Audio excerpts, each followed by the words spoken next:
충격적인 일이 벌어졌습니다. 여기 32년간 미국에서 전문가로 한평생을 살아온 베테랑 소방관이 한국 앞에서 무릎을 꿇고 만 것인데요. 전 세계 185개국을 다 돌았던 그는 한국에서 목격한 놀라운 장면에 가슴이 터지는 줄 알았다고 합니다. 한국은 미국보다 30년은 앞선 국가다라는 말을 쏟아냈던 그는 한국이 보여준 저력 앞에 서구에서는 절대 볼 수 없는 일이라면서 경탄까지 했다고 하는데요. 과연 그는 한국에서 무엇을 보았기에 그의 심장을 뛰게 만들었던 걸까요? 안녕하세요. 저는 루이스 하워드라고 합니다. 미국 시카고 출신이고 32년 동안 소방관으로 일하다가 얼마 전 은퇴를 했죠. 평소 저는 말수가 많지 않은 편이고 감정을 쉽게 드러내는 성격도 아닙니다. 그러나 책임을 져야 하는 일이 생기면 무조건 끝까지 하는 스타일이죠. 아마 같이 일했던 동료들도 그렇게 기억을 하고 있을 겁니다. 다만 표현이라는 건 여전히 저한테는 좀 어려운 숙제로 남아 있어요. 소방이라는 일은 늘 현장에서 불과 마주해야 했지만 사실 진짜 불은 사람 마음 안에도 있습니다. 화염 속에서 뛰어들던 날들은 끝났다고 생각했는데 이상하게도 은퇴하고 나니까 마음이 더 뜨겁고 불안해지기 시작했어요. 무언가 중요한 걸 놓친 듯한 허전함? 그게 날마다 저를 따라다니곤 했습니다.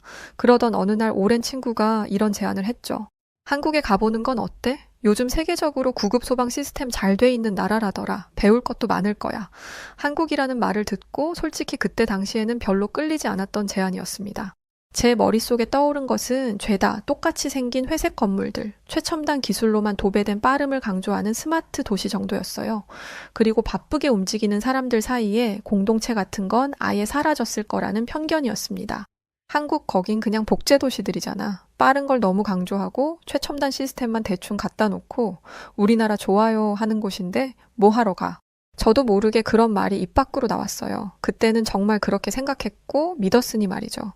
그런데 은퇴 후 이 공허한 마음을 어떻게든 채우고 싶었습니다. 뭐든 해보고 싶은 마음에 결심을 했죠. 그래, 여기서 이렇게 무의미하게 하루하루를 보낼 바에는 한번 가보기라도 해보지 뭐. 그렇게 결국 저는 짐을 싸기 시작했습니다. 솔직히 말해 그때 저는 뭔가를 붙잡고 싶었던 것 같아요. 다시 불 속에 들어가야 할 이유를 찾고 싶었는지도 모릅니다. 은퇴라는 것은 생각보다 아주 조용하게 어느 순간 찾아왔어요. 마지막 출동을 마치고서 돌아왔을 때 동료들이 박수를 쳐주고 헬멧에 사인을 남기고 케이크도 자르던 그 순간만큼은 참 뭉클하고 감동적이었죠.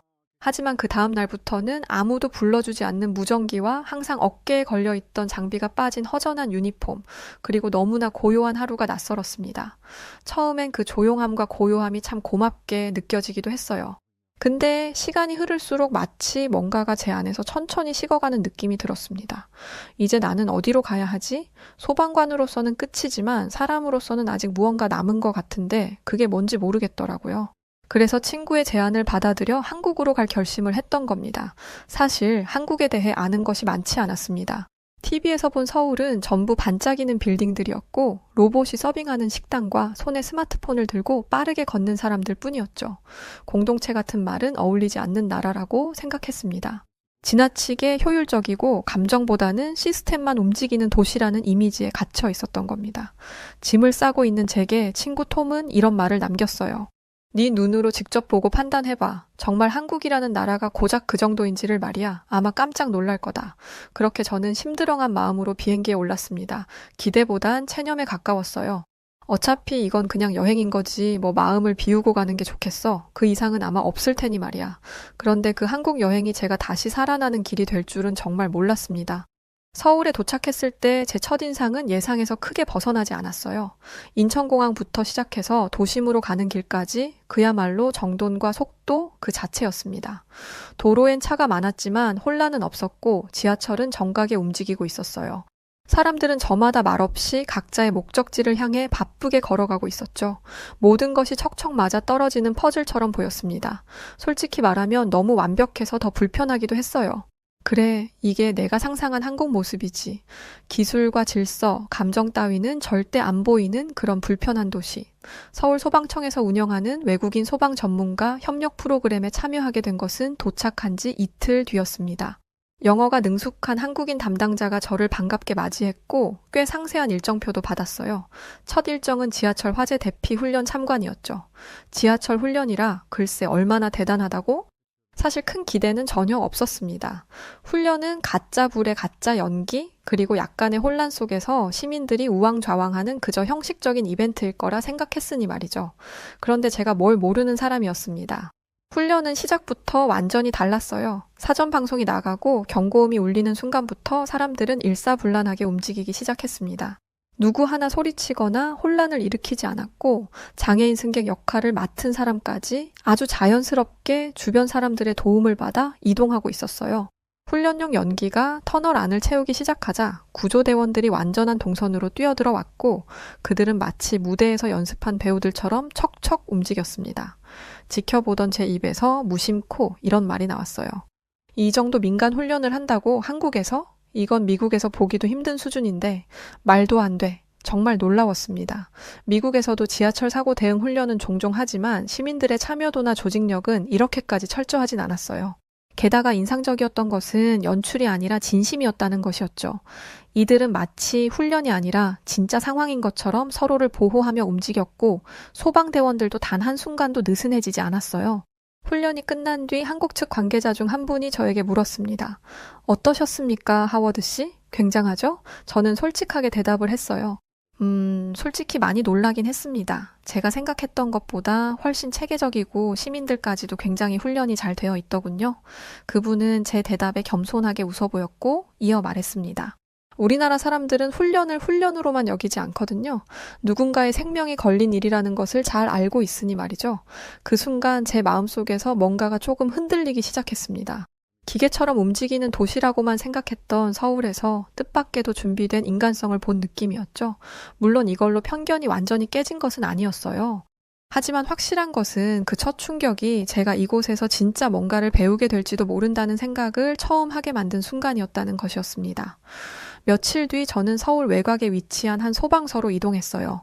현장 구조대원들과 일정 기간 함께 생활하며 훈련과 출동을 경험할 수 있는 프로그램의 일환이었죠.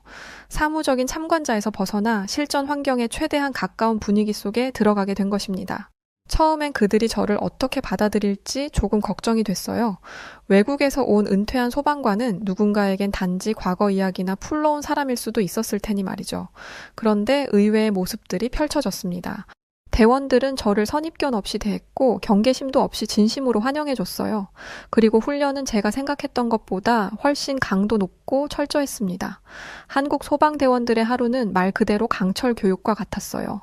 고강도 체력 훈련, 소방 장비 점검, 각종 시나리오 훈련, 그리고 휴식 중에도 반복되는 긴급 출동 대비 태세를 하고 있었습니다.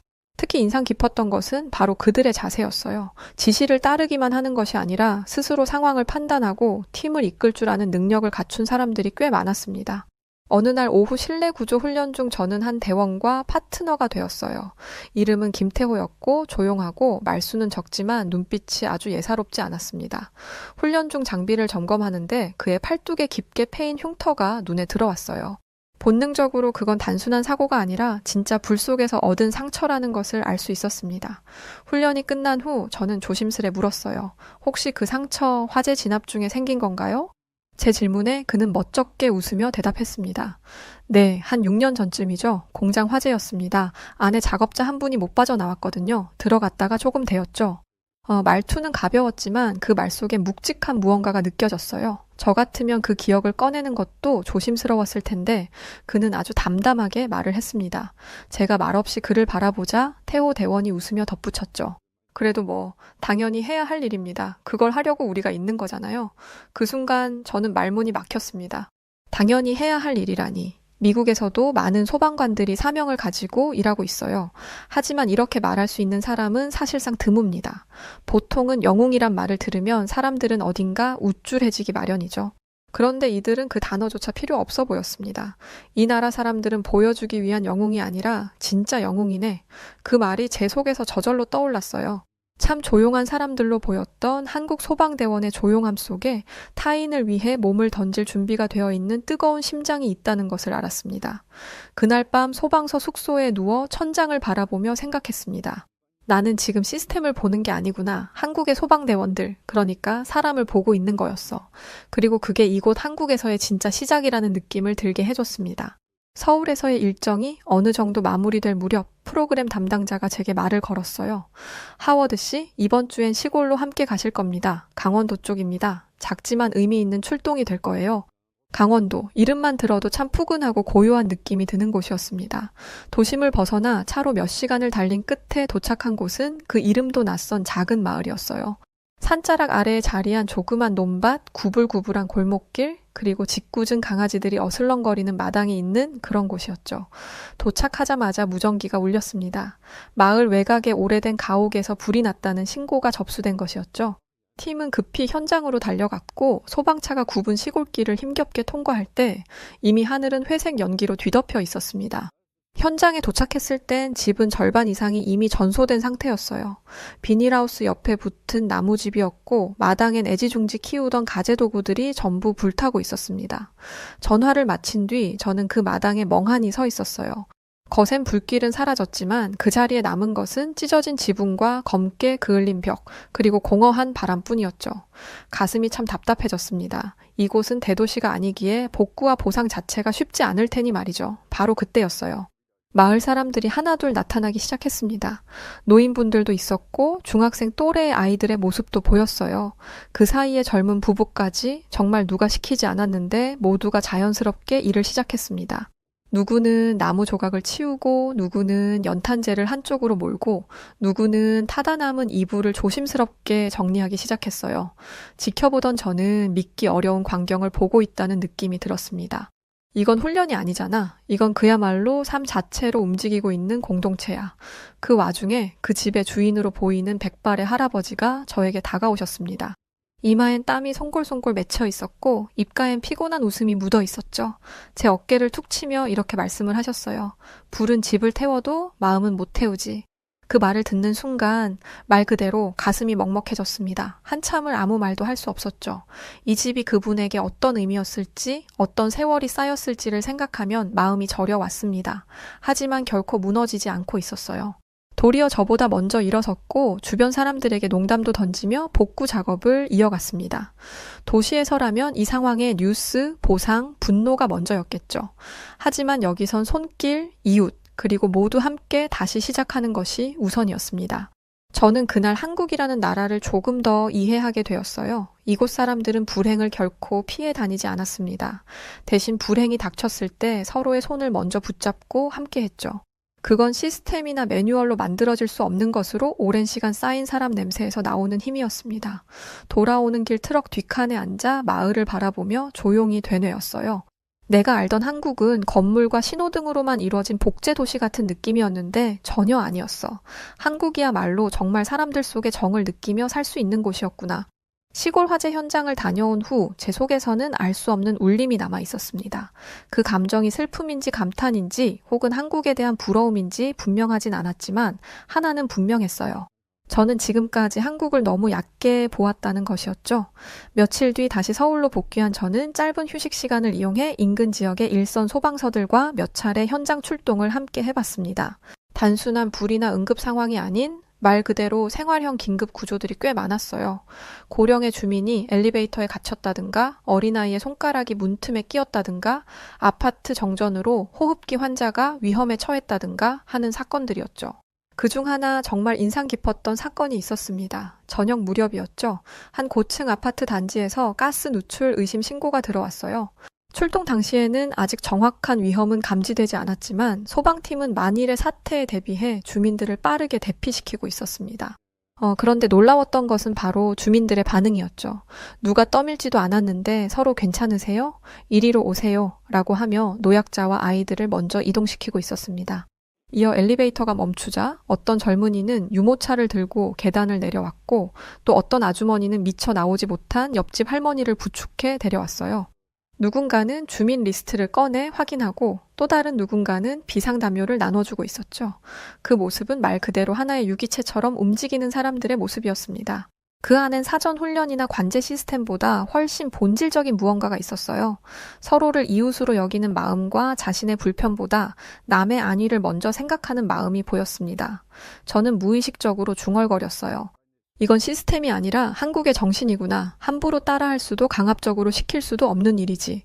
그날 밤 소방서 숙소로 돌아온 뒤 저는 조용히 일기를 펼쳤습니다.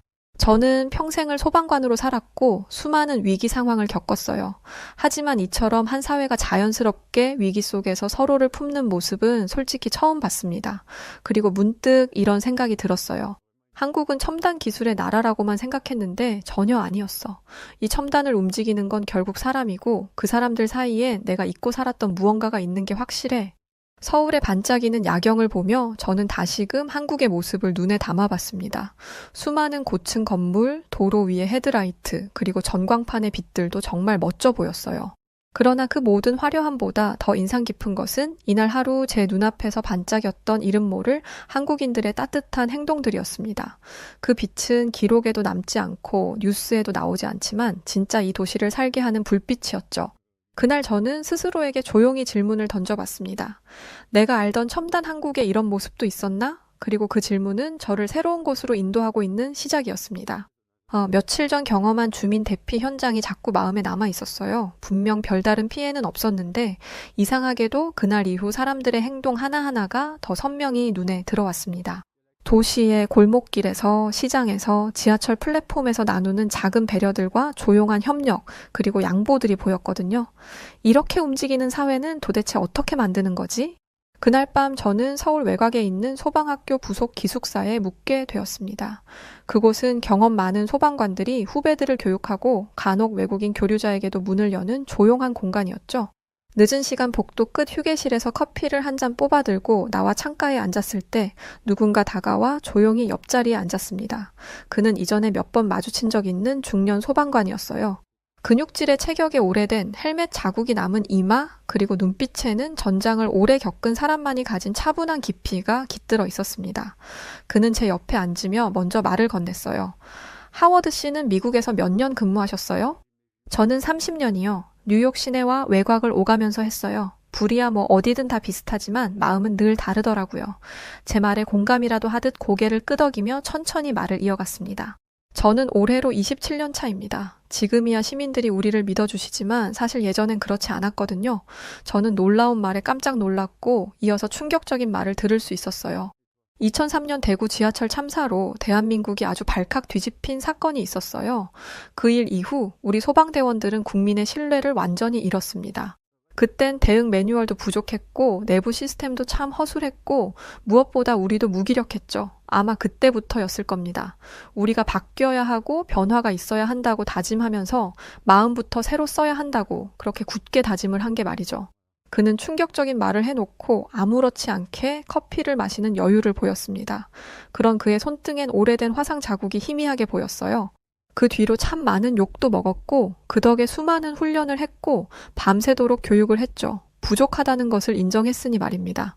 사람들의 믿음을 다시 얻기 위해 진심으로 노력했어요. 정말 쉽지 않았지만 신뢰는요, 제도보다 마음이 먼저라고 생각해요.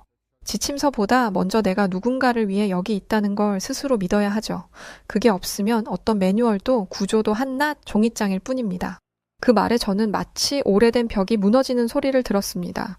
현장에서 수백 명의 생명을 구했던 과거도 은퇴 후 아무도 찾지 않던 조용한 일상도 모두 그 말 앞에서 조용히 내려앉기 시작했어요. 신뢰도 제도보다 마음이 먼저입니다. 이 말은 단순한 교훈이 아니었어요. 그건 이 나라가 상처를 딛고 일어서기까지 흘린 시간과 눈물, 책임의 무게였습니다. 그날 밤 저는 방으로 돌아와 오래된 구조복을 꺼내봤어요. 옷장 한 켠에 걸어놓았던, 뉴욕에서의 마지막 날 입었던 바로 그 옷을 굳이 한국까지 가져와 놓고 그제야 겨우 꺼내봤습니다. 그리고 조용히 손을 올렸어요. 내가 왜 이 길을 택했는지 그 마음을 다시 꺼내는데 이렇게 먼 곳까지 와야 했을 줄이야. 한국에 도착한 지 어느덧 한 달이 훌쩍 지나고 있었습니다. 사람이든 나라든 처음 마주한 인상만으로 모든 걸 판단해선 안 된다는 걸 저는 하루하루 실감하고 있었어요. 서툴지만 진심을 담은 환대와 질서 너머에 있는 공동체의 따뜻한 숨결, 그리고 아무 말 없이 묵묵히 불길로 들어가는 영웅들, 그 모든 걸 보고도 가슴이 뛰지 않는다면 아마 심장이 식은 사람일 겁니다. 다행히 저는 아직 식지 않았다는 것을 느낄 수 있었어요. 마지막 훈련이 있던 날 아침, 서울 외곽에 위치한 종합재난훈련센터에 도착을 했습니다.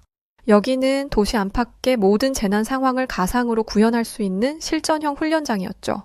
고층 건물 화재, 지하철 탈선, 지진 붕괴, 대형 폭발물 대응까지 모든 시나리오는 실제와 거의 다름없을 정도로 정교했고 위험했어요. 하워드 씨, 오늘은 직접 투입하시죠.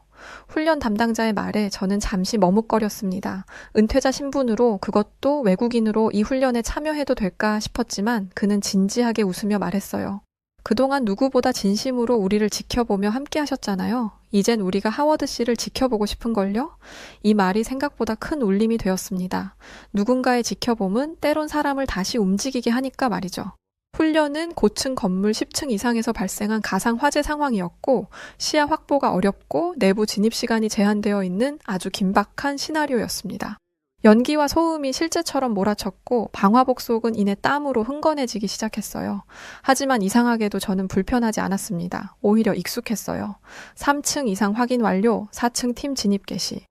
무전을 듣고 저희들은 빠르게 움직였습니다. 그리고 6층 계단에서 상황은 발생했습니다.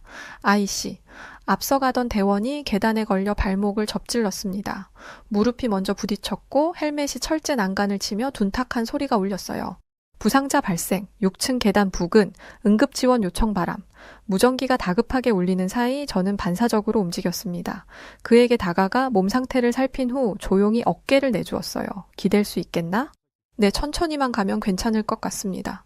저는 오른팔로 그의 몸을 지탱하고 왼손으로 난간을 잡은 채 조심스럽게 계단을 내려갔습니다.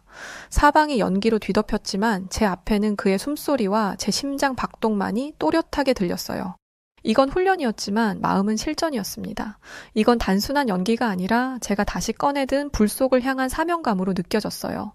지휘 본부에 도착했을 때 대원들은 놀란 눈으로 저희를 맞이했습니다. 그를 치료실로 넘긴 후 저는 다시 방화복을 벗기 위해 컨테이너로 향했어요. 그런데 그 순간 누군가 저를 불렀습니다. 뒤를 돌아보니 훈련에 참여했던 대원 전원이 모여 있었어요. 그리고 그들은 저를 향해 박수를 치기 시작했죠. 그건 의례적인 박수가 아니라 같은 현장에서 등을 맞대고 싸운 이에게 보내는 동료의 인정이었습니다. 그 부상당한 대원은 저에게 다가와 말했어요. 진심으로 감사드립니다. 선생님. 저는 멋쩍게 웃으며 말했습니다. 감사할 것까지는 없어요. 그냥 제가 원래 하던 일이었을 뿐인데요, 뭘. 그 말을 하면서도 가슴 한편이 묘하게 뭉클해졌습니다. 그냥 하던 일이라기엔 이 감각은 너무 오랜만이었으니까요. 그리고 말이 흘러나왔습니다. 내가 다시 살아난 것 같군. 그 순간 공기마저 멈춘 것 같았어요. 제 심장이 다시 불을 향해 뛰기 시작했고 그 모든 시간이 의미 있었다는 것을 깨달았습니다.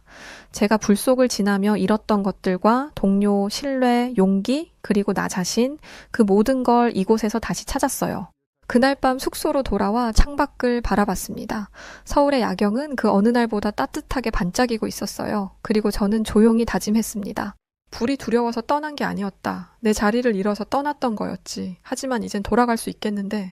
많은 깨우침을 뒤로 한 어느 날 아침, 평소보다 일찍 눈을 떴어요. 기분이 조금 묘했거든요. 떠나야 할 날이라는 것을 알았기 때문일까요?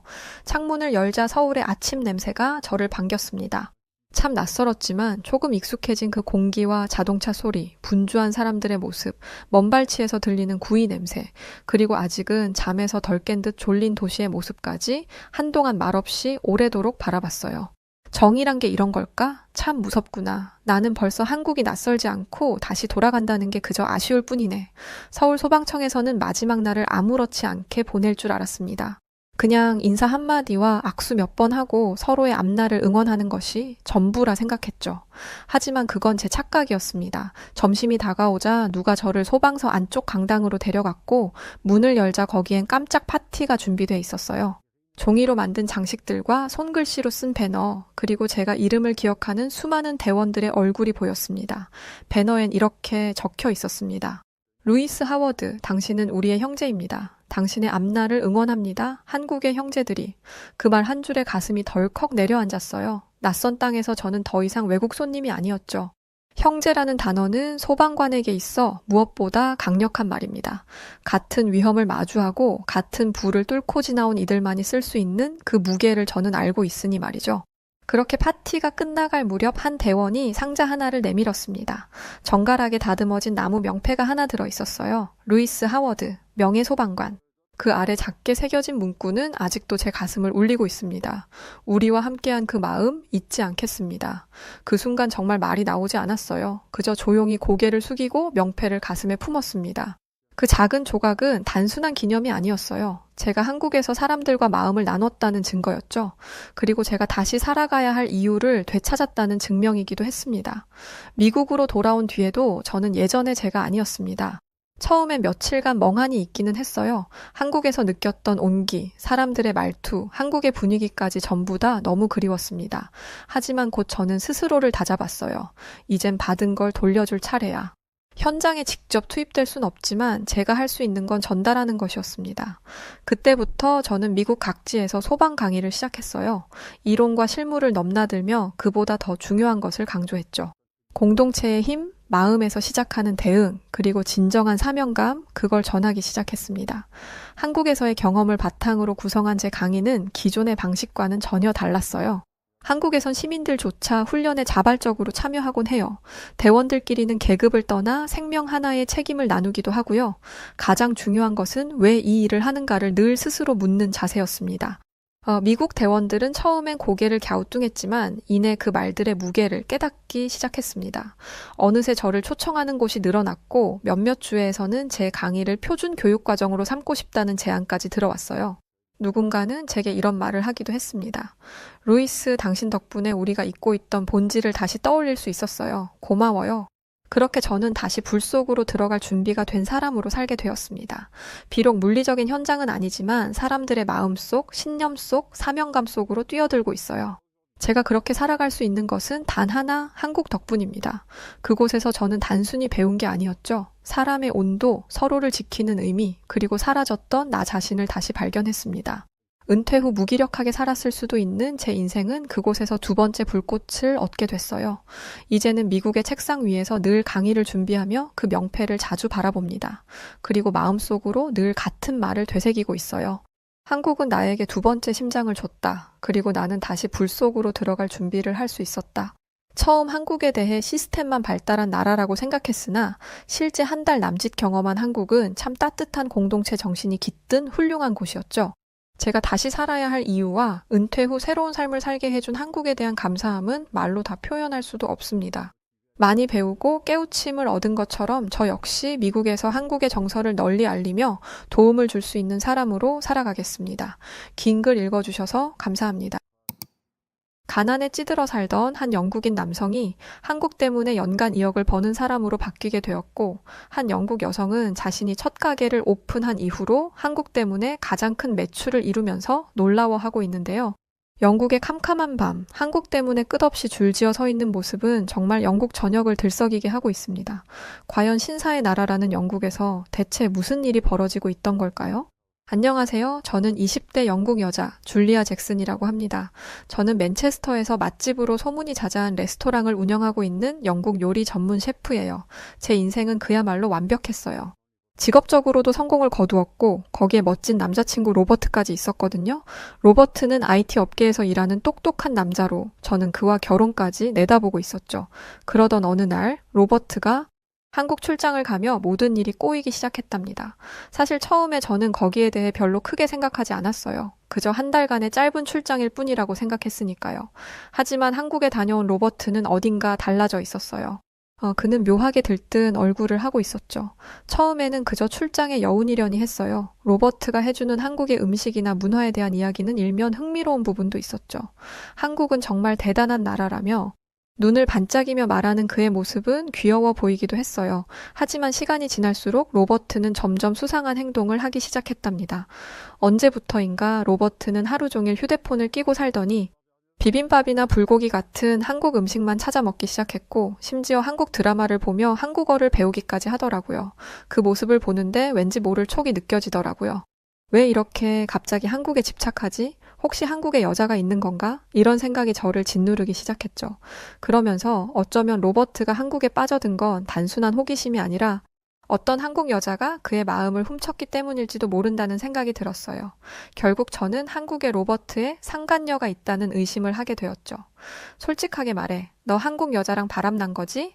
그렇지 않고서야 영국인인 네가 한국 따위에 이렇게 관심을 가질 리가 없어. 빨리 바른 대로 되지 못해? 저는 화가 치밀어 올라 이렇게 로버트에게 소리쳤어요. 그러자 로버트는 대체 그게 무슨 뚱딴지 같은 소리냐며 당황스러워 하더라고요. 줄리아, 너 대체 지금 무슨 오해를 하고 있는 거야? 난 단지 한국의 문화와 기술에 반했을 뿐이라고. 로버트는 어떻게든 제게 해명하려 했지만 제 눈에는 그가 웃기지도 않는 변명만 늘어놓고 있는 것처럼 보였어요. 거짓말 좀 하지 마. 그깟 한국이 뭐가 그렇게 대단하다는 건데? 한국은 기껏해야 개발도상국일 뿐인데 그런 뒤떨어진 나라에 그렇게 환장하는 게 말이 돼? 제가 이렇게 이야기하자 로버트는 정색을 하더니 한국을 겨우 그깟 나라로 취급하지 말라며 오히려 제게 화를 내더군요. 그 모습을 보고 저는 로버트가 한국에 여자를 숨겨놨다고 확신하게 되었죠. 그 순간 저는 로버트에게 오만정이 다 떨어졌고 결국 그와 헤어지기로 했어요. 됐어. 이제 그만할래. 넌 한국 여자나 실컷 만나. 저는 이렇게 외치고는 돌아섰죠. 겨우 이런 남자와 미래를 약속했던 내가 바보였다는 생각과 함께 제 마음속에는 분노와 실망감이 가득 차올랐어요. 무엇보다 짜증났던 건 제가 저와 같은 백인도 아닌 한국 여자에게 밀렸다는 것이었죠. 정말이지 자존심이 상해 견딜 수가 없었어요. 그날 이후 저는 로버트에 대한 배신감과 한국에 대한 분노로 몇 날 며칠을 끙끙 앓았답니다. 감정 조절이 잘 되지 않으니까 요리도 제대로 되지 않더군요. 결국 저는 며칠 휴가를 내고 사촌 오빠가 살고 있는 아일랜드로 가서 조금 쉬다 오기로 했어요. 한적한 아일랜드에 가면 그래도 마음 정리가 잘 될 것 같았거든요. 하지만 막상 도착한 사촌 오빠의 집에서 저는 끔찍한 광경을 보고 경악하게 되었답니다. 글쎄 오빠가 넷플릭스로 한국 예능 프로그램 흑백 요리사를 보고 있는 게 아니겠어요? 심지어 오빠는 한국 LGTV로 그 프로그램을 보고 있었죠. 그 모습을 보자 정말 짜증이 치밀어 올라 견딜 수가 없더군요.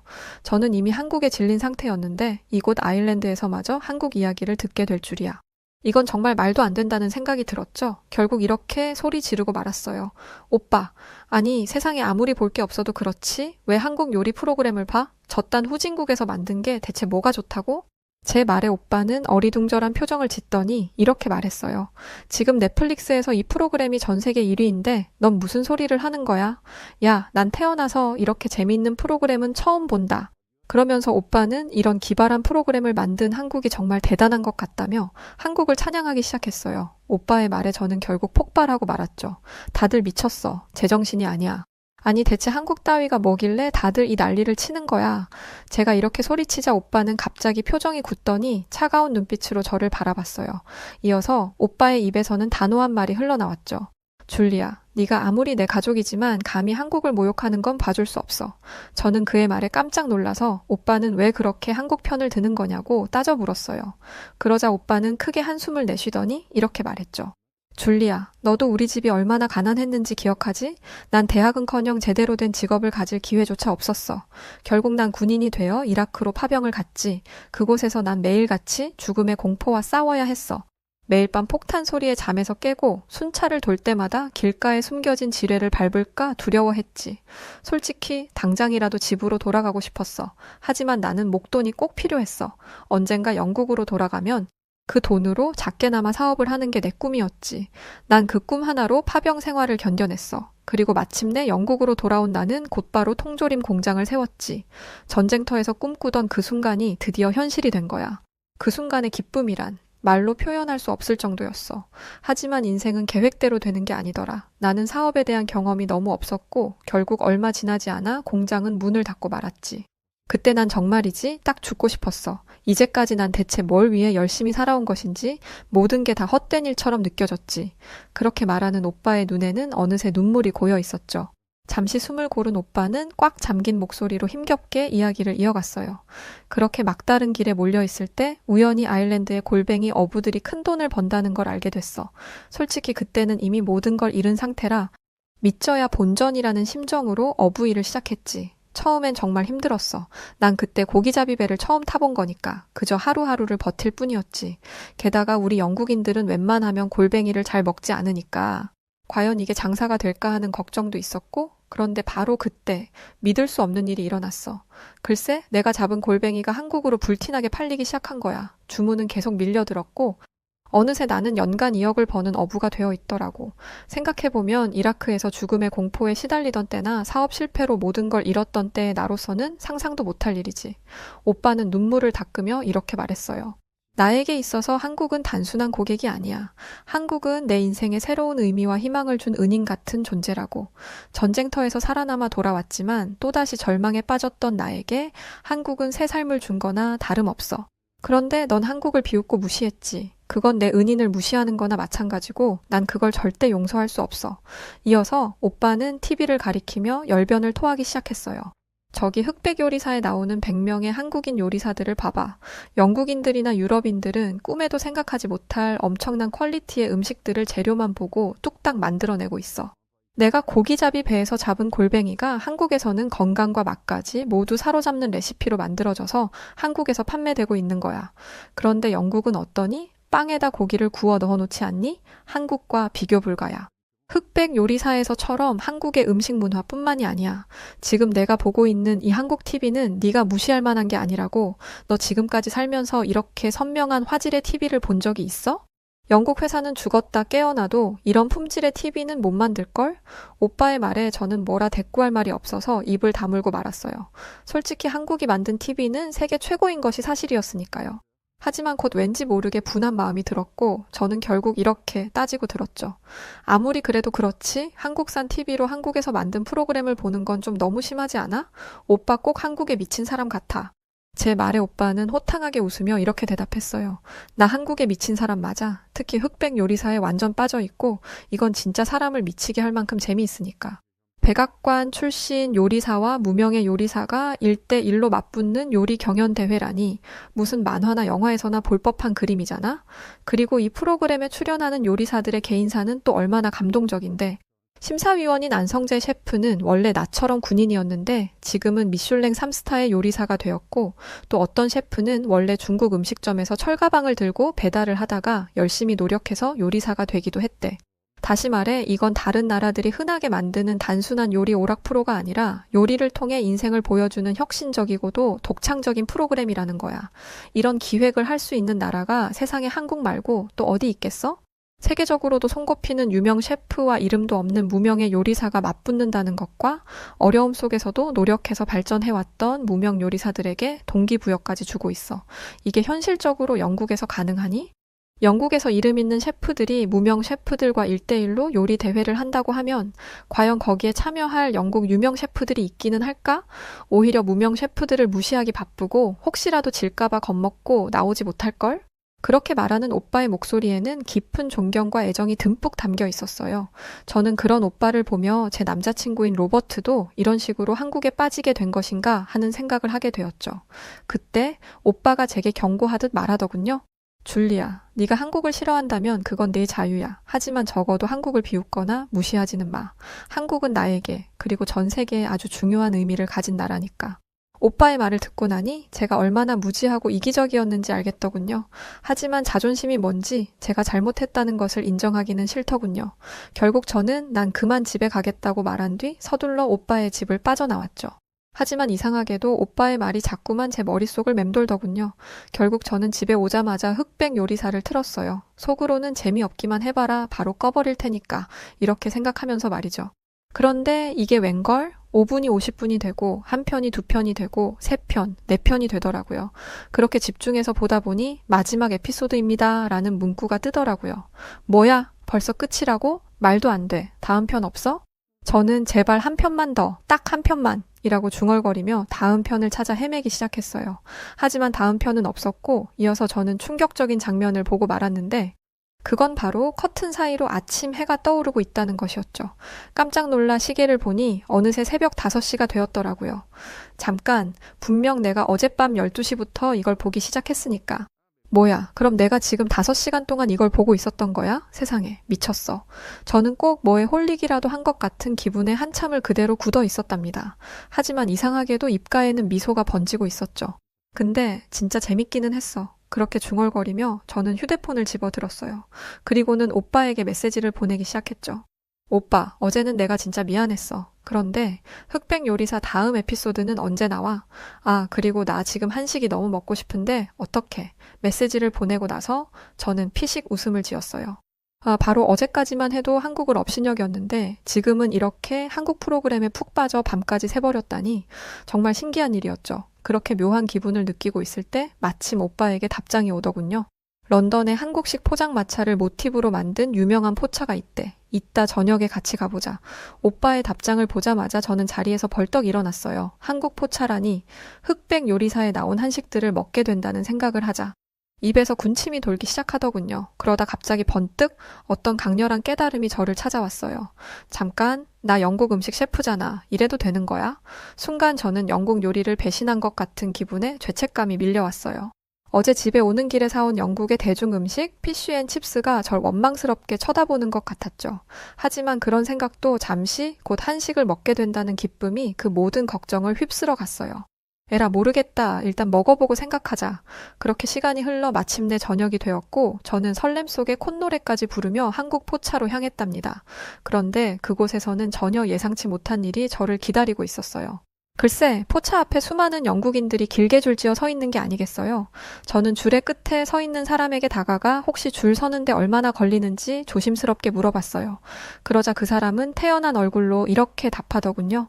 여긴 기본 웨이팅이 1시간이에요. 그런데 그것도 운이 좋으면 그렇고 어떤 날은 2시간도 넘게 기다리기도 해요. 그 말에 저는 그만 뒤로 넘어갈 뻔했어요. 겨우 식당 한번 들어가는데 2시간이나 기다려야 하다니 순간 마음속에서 갈등이 일어났죠. 2시간 웨이팅은 너무 심한데 그냥 다른 데 갈까? 하지만 곧 흑백 요리사에서 본 한식들이 떠올랐고 결국 저는 기다려보기로 했어요. 한식을 위해 이 정도쯤이야. 그렇게 지루한 기다림이 시작됐어요. 30분, 1시간, 무려 1시간 40분이 흐른 뒤에야 제 차례가 왔죠. 47번 줄리아 잭슨님, 마침내 제 이름이 호명되는 순간 저는 기쁨의 환호성을 지르며 포차 안으로 들어갔어요. 그러자 제일 먼저 한식의 낯선 냄새가 제 코를 자극하더군요. 매콤하면서도 고소한, 저절로 침이 꿀꺽 넘어가는 그런 냄새였죠. 이어서 테이블마다 사람들이 작은 술잔을 들고 건배를 외치는 모습이 보였는데 그 사람들은 단숨에 술을 마시더니 일제히 얼굴을 찌푸리더군요. 왜 저러지? 술이 맛없나? 하지만 곧이어 그들의 입에서 나온 건 캬하, 기쁨의 찬탄성과 즐거운 웃음소리였어요. 저는 너무 궁금해서 지나가는 직원을 붙잡고 이렇게 물었죠. 저기요, 저 사람들이 마시는 게 뭐예요? 맛없어 보이는데 왜 저렇게 좋아하죠? 그러자 직원은 빙그레 웃더니 저건 한국의 대표 술, 소주예요 라고 알려주더군요. 그 순간 제 위장이 꿈틀거리기 시작했어요. 마치 나도 저거 마시고 싶어 라고 외치는 듯 말이죠. 저는 더 이상 참을 수 없어 오빠의 팔을 잡아 끌었어요. 오빠, 우리도 얼른 저거 소주 마셔보자. 저기 자리 있다. 빨리 가서 앉자. 그렇게 저희는 서둘러 자리를 잡았고 메뉴판을 받자마자 신이 나서 주문을 하기 시작했죠. 여기요. 우선 소주 1병 주세요. 그리고 오돌뼈랑 주먹밥도요. 오빠는 어이없다는 표정으로 절 쳐다보더니 오돌뼈는 매운 음식인데 괜찮겠냐고 물어보더군요. 오빠의 말에 저는 잠시 멈칫했어요. 사실 저는 매운 음식을 잘 먹지 못하거든요. 하지만 주변을 둘러보니 사람들이 오돌뼈를 너무나 맛있게 먹고 있었고 그 중에 어떤 사람은 땀을 뻘뻘 흘리면서도 행복한 표정을 짓고 있었죠. 결국 저는 오돌뼈를 주문했고 잠시 후 드디어 소주와 안주들이 테이블에 세팅되었어요. 저는 설렘 반, 두려움 반의 표정으로 소주잔을 들었죠. 그리고는 소주를 단숨에 들이켰어요. 그리고 바로 그 순간 이게 뭐야? 너무 써. 불처럼 뜨거운 액체가 제 목구멍을 타고 내려갔어요. 얼굴이 확 달아오르고 눈에서는 눈물이 찔끔 나왔죠.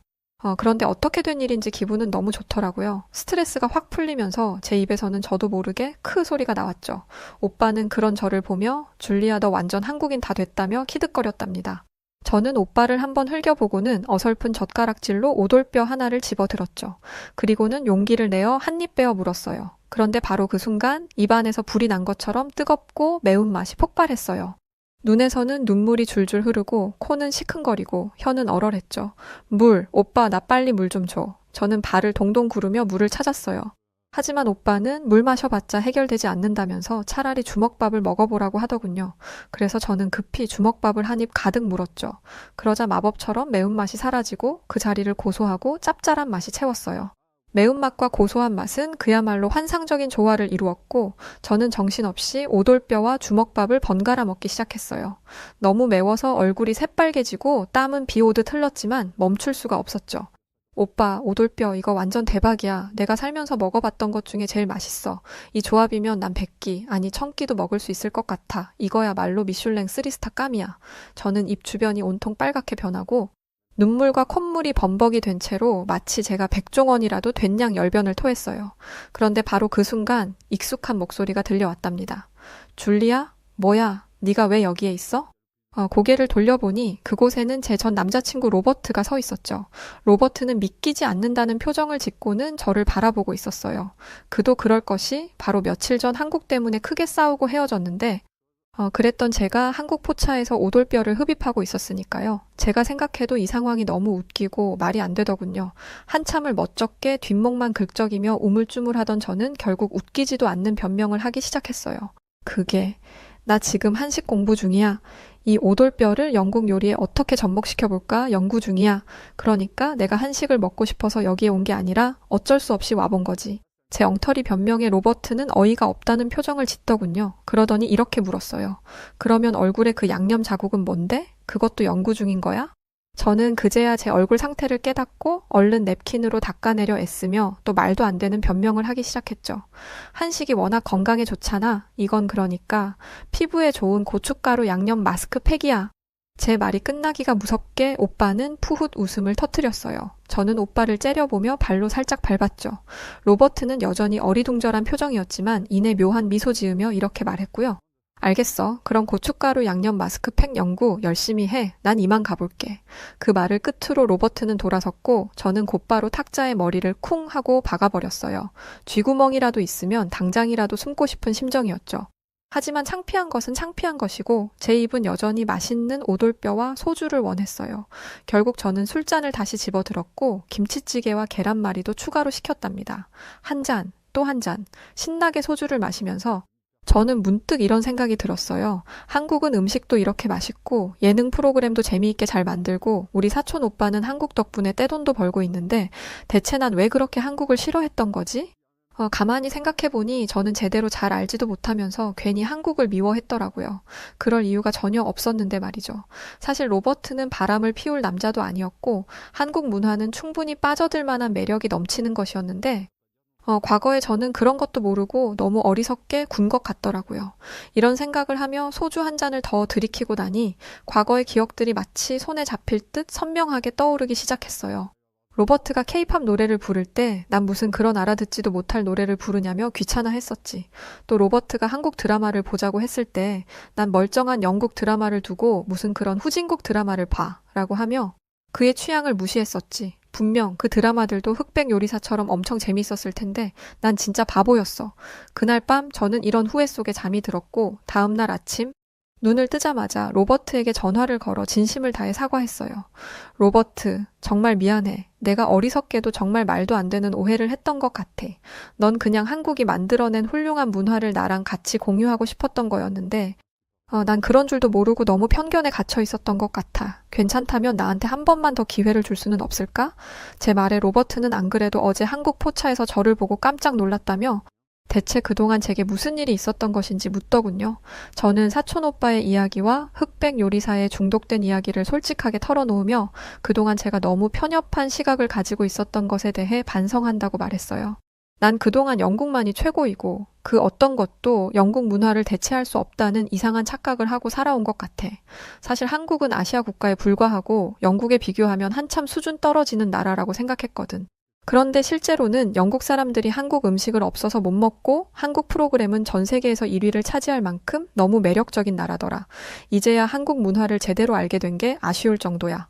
로버트는 제 말을 듣고는 사실 자신도 한국에 가기 전까지는 저와 비슷한 생각을 하는 우물안 개구리에 불과했다며 이렇게 말하더군요. 처음에 출장을 갈 때만 해도 난 한국에 별다른 기대가 없었어. 그런데 막상 한국에 가보니까 한국은 상상을 초월하는 나라더라. 난 사실 그때까지만 해도 런던이 세계 최고의 대도시라고 생각했었거든. 그런데 진짜는 서울이더라고. 거기는 꼭 미래도시 같았어. 호텔룸에는 AI 비서가 설치되어 있어서 콜택시 예약부터 쇼핑, 스케줄 관리까지 너무 편하게 할 수 있고 어딜 가나 5G 네트워크가 깔려 있어서 일 처리도 아주 빠르고 쉽게 할 수 있었어. 매일 매순간 한국이 최첨단 기술의 선두주자라는 걸 온몸으로 느꼈지. 그러면서 로버트는 한국은 반도체, IT, 철강, AI, 바이오테크, 첨단 모빌리티까지 모든 분야에서 압도적인 우위를 차지하고 있다며 한국은 앞으로 5년 안에 세계 5대 강국에 들어가게 될 것이라고 확신했어요. 로버트는 IT 분야에서 일하고 있는 만큼 잠깐이지만 한국에서 지냈던 날들을 잊을 수가 없었고, 언젠가 저와 결혼하면 한국으로 이민을 가고 싶은 마음에 한국어 공부도 열심히 했던 것이라고 했죠. 저는 로버트가 그런 계획을 가지고 있는 줄도 모르고 괜한 의심을 하며 그를 닥달했다는 생각에 부끄러워져서 다시 한번 사과를 했고, 로버트는 괜찮다며 이제부터는 함께 한국의 훌륭한 문화를 배워가자고 했어요. 그렇게 저희는 과거의 상처를 극복하고 새롭게 시작하기로 했고, 그 중심에는 한국이 있었답니다. 우선 저희는 매주 월요일 저녁을 한식의 밤으로 정했고, 이날은 무조건 한국 요리를 먹었어요. 그리고 저희는 함께 한국어 학원에도 등록했답니다. 언젠가 자막 없이 한국 예능 프로그램과 한국 드라마를 볼 수 있도록 말이죠. 그러면 훨씬 더 재미있게 한국 작품들을 감상할 수 있을 테니까요. 그렇게 즐거운 마음으로 학원에 등록하고 나오는데 제 머릿속에 어떤 아이디어가 번뜩 떠올랐어요. 그건 바로 제 식당에서 한식과 영국 음식을 섞은 퓨전 요리를 팔면 어떨까 하는 것이었죠. 로버트는 제 생각을 듣더니 열광적으로 동의했고, 저는 바로 새로운 메뉴 개발에 착수했답니다. 며칠 동안 실험을 거듭한 끝에 저는 불고기 베이글과 삼겹살 스테이크 레시피를 완성했어요. 불고기의 달콤한 맛과 베이글의 쫄깃한 식감이 환상의 조화를 이뤘고, 삼겹살 스테이크는 영국식 소스와 어우러져 새로운 맛을 만들어냈죠. 여기에 마지막으로 필요한 것은 소주였죠. 한국 포차에 다녀온 이후 저는 소주에 완전 푹 빠져버렸고, 다른 영국인들에게도 소주를 꼭 소개하고 싶었거든요. 그때 때마침 손님들이 저녁 식사를 하러 들어오기 시작했고, 저는 기대와 설렘을 가득 품은 채 새 메뉴를 손님들에게 선보였죠. 오늘의 스페셜 요리는 불고기 베이글과 삼겹살 스테이크예요. 여기에 한국의 전통주인 소주를 곁들이면 천상의 맛을 느끼실 수 있을 거랍니다. 강력하게 추천드려요. 제 말에 한 손님이 소주가 뭐냐고 물었고, 저는 한번 맛보시라며 기다렸다는 듯이 소주를 가져다 드렸어요. 손님은 처음 보는 술에 조금 망설이는 것 같더니 이내 용기 내어 한 잔을 비웠죠. 그리고 그 반응은 아주 폭발적이었답니다. 이 술 뭐예요? 처음엔 좀 강한 것 같더니 이상하게 자꾸 당기는데요. 저는 손님의 반응에 미소 지으며 이번에는 삼겹살 스테이크를 추천드렸어요. 삼겹살은 특히 소주와 궁합이 좋다면서 말이죠. 그러자 손님은 고개를 힘껏 끄덕이더니 삼겹살 한 조각과 소주를 한 모금 털어 넣었죠. 그 순간 손님의 눈이 당장이라도 튀어나올 듯 커지더군요. 그러더니 계속해서 삼겹살과 소주를 번갈아 먹기 시작했죠. 와, 이거 진짜 맛있네요. 이렇게 맛있는 조합을 왜 영국인들은 몰랐을까요? 손님은 마치 어린아이처럼 신나하며 가족들에게 전화를 걸어 당장 여기 식당으로 나오라고, 여기에 아주 끝내주는 한식 메뉴가 있다고 했어요. 다른 손님들 역시 한국인들은 천재인 것 같다고, 대체 어떻게 이런 맛있는 조합을 생각해낸 거냐며 감탄에 감탄을 거듭했죠. 주문은 끊임없이 이어졌고 주방은 전쟁터가 따로 없었어요. 하지만 제 입가에는 행복한 미소가 떠나지를 않았답니다. 제가 사랑하게 된 한국 음식 문화를 다른 사람들과 나누는 이 순간이 너무나 행복했거든요. 이날 저는 레스토랑을 오픈한 뒤 역대 최대 매출을 올렸고, 그렇게 저는 기쁜 마음을 안고 서둘러 집으로 돌아왔답니다. 집에서 저를 기다리고 있는 또 다른 기쁨이 있었거든요. 그게 뭐냐고요? 바로 흑백 요리사, 새로운 에피소드였죠. 요즘 저의 가장 큰 즐거움은 흑백 요리사를 보는 거랍니다. 로버트와 소파에 함께 앉아서 흑백 요리사를 보고 있으면 세상에 그렇게 행복할 수가 없답니다. 이게 세상 사는 맛이구나 싶어요. 제게 이런 즐거움을 알게 해준 한국에 진심으로 감사하다는 인사를 전합니다. 한국 덕분에 제 삶은 전과 비교할 수 없을 정도로 풍요로워졌어요. 예전에 영국밖에 모르던 바보였고 그만큼 좁은 세상에서 살아갔지만 지금은 달라요. 이제 저는 매일 아침 일어날 때마다 설렘을 느껴요. 오늘은 또 어떤 새로운 한국 문화를 발견하게 될까, 어떤 맛있는 한식을 만들어 볼까 하는 기대감으로 가득 차 있죠. 앞으로 살면서 제 인생에 어떤 일들이 닥칠지는 알 수 없지만 한 가지 확실한 건 한국 문화와 함께라면 언제나 행복할 거라는 거예요. 정말 다시 한번 한국에 감사드리며 이만 저의 이야기는 마치도록 하겠습니다. 네, 오늘 사연은 여기까지입니다. 흑백 요리사, 저도 요즘 즐겨보고 있어요. 정말 손꼽히는 유명 셰프들과 무명 셰프들과의 정면 대결, 그리고 심사위원인 백종원 선생님과 국내 유일 3스타 안성재 셰프까지. 요즘 전 세계적으로 엄청 이 흑백 요리사가 인기몰이라고 하던데 즐거운 에피소드였네요. 좋은 한식 많이 만들어서 널리 알려주시면 정말 감사할 것 같아요. 자, 그럼 오늘 사연은 어떠셨나요? 사연이 좋으셨다면 구독과 좋아요 부탁드리고 저는 더 즐겁고 유쾌한 사연으로 다시 찾아오겠습니다. 그럼 지금까지 여우튜브 송은지였고요. 영상 끝까지 시청해주신 모든 분들 고맙습니다. 그리고 구독자분들 사랑합니다. 감사합니다. 당신만의